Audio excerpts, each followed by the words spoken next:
সুরে স্মরণে গণেশ পাইন। বৃহস্পতিবার গোলপার্কের কেয়াতলা লেনে ললিত কলা একাডেমির উদ্যোগে প্রয়াত শিল্পীকে স্মরণ করলেন নবীন ও প্রবীণ শিল্পীরা। কখনো স্কেচ, কখনো তুলির আঁচড়, টেম্পারা থেকে মিক্সড মিডিয়া।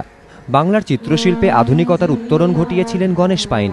তাঁর সৃজনীর প্রয়োগে বারবার বদলে গিয়েছে ছবির রূপ, অর্থ। এদিনের অনুষ্ঠানে নবীন থেকে প্রবীণ শিল্পীদের কথায় ধরা পড়ল প্রয়াত শিল্পীর ছবি। প্রতিটি স্তরকে নির্ধারণ করতে সময়, বিগত দিনের সময়, অতীতের সময় চলে যাই আমরা, খনন করে কিছু পেলাম। এই পাওয়াটা হলো যেন অন্ধকারের ভিতরে খুঁজে পাওয়া, অতীতের অন্ধকারের ভিতরে খুঁজে পাওয়া। এইটাই যেন গণেশ পাইনের এই খনন করার সময়কে খনন করার ভূমিকা, যার জন্য ওনার ছবি কি হয় রহস্যময়।